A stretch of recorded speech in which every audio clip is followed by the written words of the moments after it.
So, hi guys, welcome back to our channel. Automation is future. Our next topic is air dryers.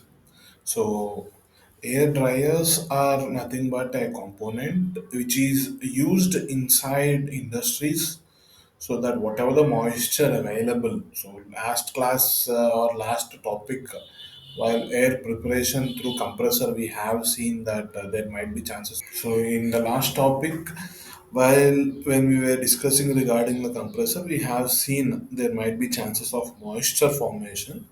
So to remove that moisture, we will be using an another component called air dryers. In these air dryers, we have basically based on working types. They are of two types based on working mechanism. They are of two types. One is chemical kind of dryers, in which we will be using a certain type of chemical so that it will absorb the moisture.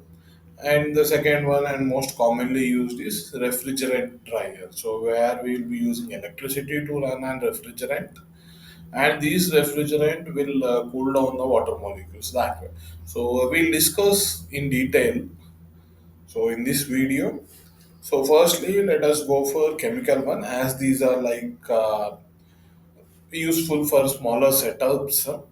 So in chemical type of dryers, we have two process: absorption and adsorption. So absorption is nothing but like it will absorb the moisture, and adsorption is nothing but it will release the moisture. So there are these two process. First one, let us see about absorption dryers.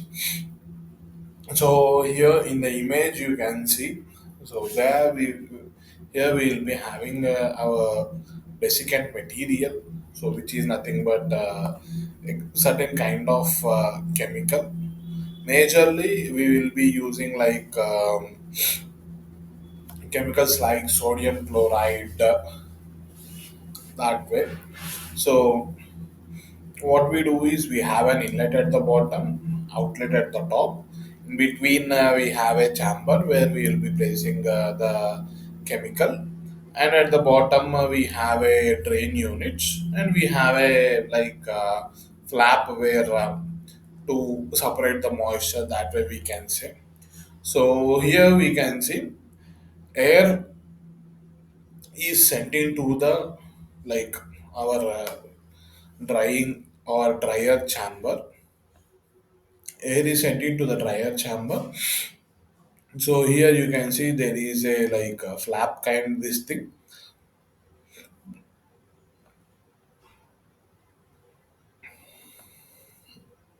So this flap kind this thing where air will get hit at this point and gets distributed all over the chamber, and air tries to pass out from the outlet. So when it is tries to pass out from the outlet, air tries to move. Air will be moving in between the chemical. So when air moves in between the chemical, whatever the moisture particles available or present in the air, they get trapped. They will get trapped at the chemical desiccant, and we can say dry air gas goes outside. Okay. After some time, like when moisture is collected or moisture is condensated, it will fall down due to gravity, and from here we can drain by using a drain valve. So this is a kind of absorption dryer. Next one we have is adsorption dryer. Okay. The next one we have is adsorption dryer, where we will be using an external heating element or external heater is being used in this adsorption dryers. So here you can see in this also we'll be using like chemical itself. So basically we have two chambers. So we send like whatever the air from the compressor we'll be sending at this point, and it is divided into two ways. So air gets splitted up into the two both the directions, and it goes. So in this we will place one of the valve open and the other one close. So when I air passes through the open one, the moisture gets trapped in the chemical, and we will be getting like dry air to the outlet. Dry air to the outlet. Okay, and here we have an heating element. So what does this heating element do is whenever air is getting or moisture is getting air is getting dried at one of the chamber, the other chamber gets heated so that whatever the moisture present in this, it can be released. When air is getting dry from this chamber, we will change the direction. Here you can see there is a wall where we can change the direction. We will change the direction and we will preheat the first chamber. So in this way, we will make air to dry by using adsorption. What we do is we will moisture is collected at the chemical, and that chemical is again dried. That chemical is again dried back with the help of an external heater. With the help of an external heater. So next one we have is refrigeration drying. So refrigeration drying is present days most commonly used one. Just a second. Refrigeration dryer is most commonly used kind of dryer.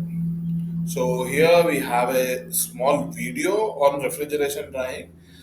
Just I will play the video and then we can discuss regarding the how it works and all. We shall understand the working So of here you refrigeration can dryer. see just Compressed air from like the compressor animated is fed video to the air inlet of the where we will refrigeration send, dryer, which is initially we cooled have in the air refrigeration inlet, unit. air The outlet refrigeration units gets as cooled because of the usually. cooling happened in the We have refrigeration an chamber. heat The exchanging temperature of the chamber refrigeration unit will be around and approximately then a minus 2 degree refrigeration to 3 unit degree due where to this parameter known refrigeration as dew unit point. is connected to Therefore, the refrigeration water vapor in the chamber. compressed air gets condensed into water drops and gets collected in the Okay, and moisture then we separator also 1. have The air outside the refrigeration unit will be temp less than 5 degree, again and the this cool water gets transferred due to air-to-air heat air passes exchanger. from As a inlets. result of this temperature From the transition, inlet, compressed air air is goes initially into the getting cooled in the heat refrigeration unit, exchanger, and and from some there water it is vapor will sent be into the condensed outlet. and collected in the So moisture when it is separator too. passing from The inlet water and collected in outlet, the moisture we make separator must be sure it removed passes through periodically. the heat exchanger. Okay, so let me play it once again. Here we can see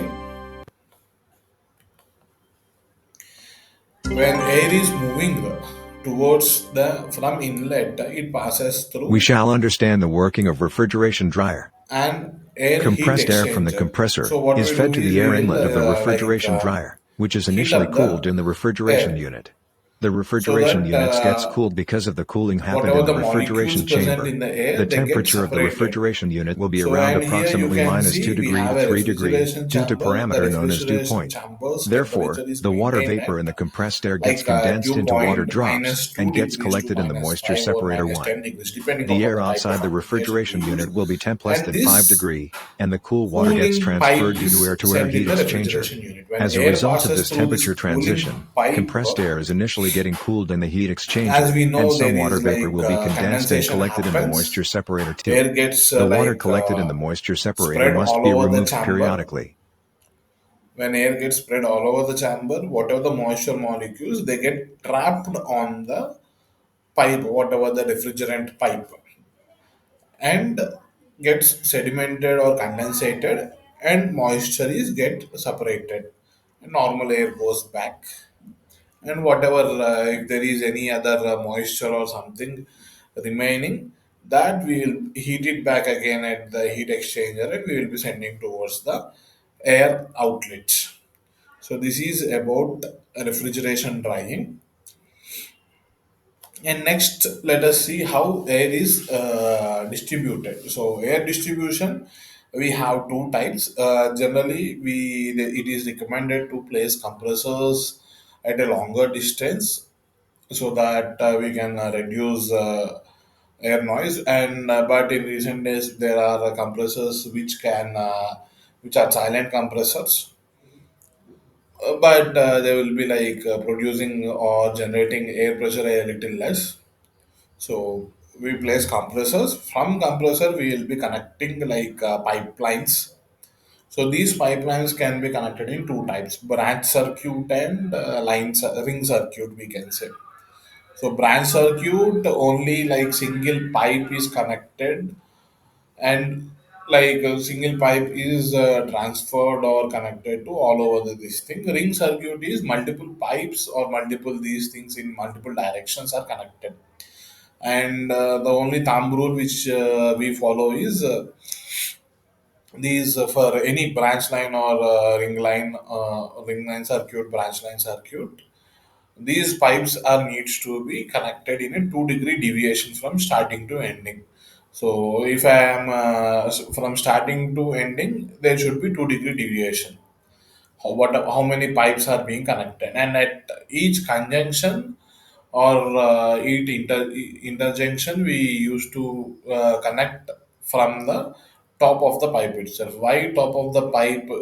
Because whenever there is any sediment or any moisture or any dust particles, they will get settled at the bottom of the pipe. If I am connecting a connection at the bottom, there might be chances of that moisture or unwanted particles might enter into my application. To avoid that, we'll be connecting from the top. And at each conjunction, as shown in the image, we will be placing drain units to remove any further moisture. So that's it, guys. This is about air dryers. Thank you, guys. Thank you for watching the video. So, if you have any other doubts or something, let us know in the comment section. And don't forget to like, share, and subscribe to Automation is Future. Thank you.